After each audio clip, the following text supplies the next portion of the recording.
আজ ছিল বছরের সেই দিনটি যেই দিন জামাইকে পুরো ফুল ট্রিটমেন্ট দেওয়া হয়, মানে বেস্ট ট্রিটমেন্ট। তো আমি রেডি হয়ে নিচ্ছি। তো আজকে পরে নিয়েছিলাম শাড়ি, কারণ সেরকমভাবে তো শাড়িটা পরা হয় না। তো আজকে একটা স্পেশাল দিন, তো একটু শাড়ি পরে নিই। আর ঠিক করে রেখেছিলাম অভিষেককেও পরিয়ে নেব পাঞ্জাবি, যেটা পরতে ওর সব থেকে অভক্তি, সেটাই আমি ওকে আজকে পরাবো। আর সঙ্গে ছেলেকেও পরিয়ে নিয়েছিলাম।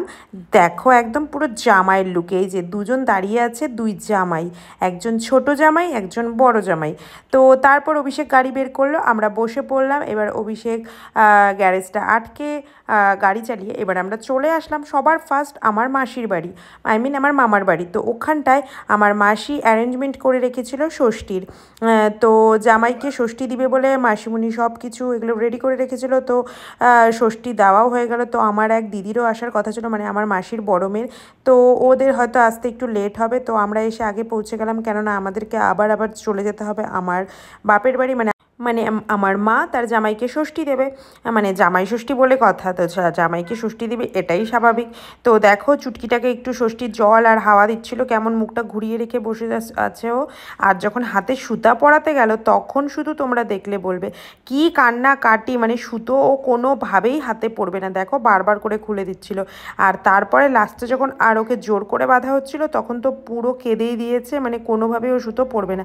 তারপর অভিষেক নিয়ে একটু ঘোরাঘুরি করে ওর কান্না থামালো। তারপরে মাসিমণি দিয়ে দিল মিষ্টি, তারপরে দই, এগুলো খেয়ে আমরা বেরিয়ে পড়লাম।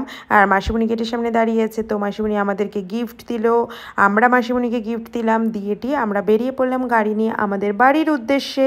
কারণ আমার মা ওয়েট করে বসে আছে জামাই, মেয়ে আর নাতি কখন আসবে। তো দেখো আমরা তো মোটামুটি বাড়ির কাছাকাছি চলেই এসেছি, জাস্ট আর 1 মিনিট। তো বাড়িতে এসে পৌঁছেও গেলাম। তো দেখো একবার তিনজনের লুকটা, মানে ওদের দুজনকে হোয়াইট কালারের পাঞ্জাবি পরিয়েছি আর আমি হোয়াইট কালারের ব্লাউজ দিয়ে রেড কালারের শাড়ি পরেছি। তো আস্তে আস্তে মা সব রেডি করে রেখেছিল, প্রথমেই বললো আগে আয় ষষ্ঠীর জলটা দিয়ে নিই। তো মা ষষ্ঠীর জল দিচ্ছে, আর এই দেখো প্রথমেই অভিষেককে দিয়ে দিয়েছে অনেক টাইপের মিষ্টি, ফল টল দিয়ে পুরো সাজিয়ে। ও তো দেখে পুরো খুশি, মানে ও মিষ্টি খেতে ভীষণ ভালোবাসে। তারপরে দিয়ে দিল ওর গিফটটা, তারপরে দিচ্ছিল চুটকিটাকে। তো তো চুপ করে দাঁড়িয়েছিল, কারণ ও একটু আমার মাকে ভয় পায়, তাই ও চুপ করে দাঁড়িয়েছিল, কিছু বলছিল না। মানে ওর তো সেরকম, মানে কতক্ষণ এখান থেকে দৌড়ে পালাবে, কিন্তু আমার মার হাতের থেকে ও বেঁচে যেতে পারবে না, কারণ ও ভালো করেই জানে। তো মা ওকেও ওর জন্য একটা ড্রেস এনেছিল, ওকে গিফটটা দিয়ে দিল। তো তারপর মা আমাকে ষষ্ঠীর জল দিচ্ছিল। তো মাকে বলেছিলাম আমাকে সেরকম আয়োজন করে দিতে হবে না, কারণ আমি আমার বাড়িতে এসেছি, আমার এখান থেকে আমার যেরকম ইচ্ছে আমি নিয়েও খেতে পারবো, আমাকে সেরকম কিছু করতে হবে না। তো দেখো জামাইয়ের জন্য পুরো সাজিয়ে গুজিয়ে দিয়েছে মা খাওয়ার, মানে ওর এখানে যা যা পছন্দ ওর কাছ থেকে শুনে নেওয়া হয়েছিল, ওর যা যা পছন্দ ওকে সেরকমভাবেই তৈরি করে দেওয়া হয়েছিল। ও কি মাছ খাবে, ও চিকেন খাবে না মাটন খাবে, কি খাবে না খাবে, সব কিছু ওর কাছ থেকে পারমিশন নিয়েই করা হয়েছিল। তো যাই হোক জামাই তো ওর খাওয়াটা এনজয় করছে, আমরাও মাঝখানে খেয়ে টেয়ে নিয়েছিলাম।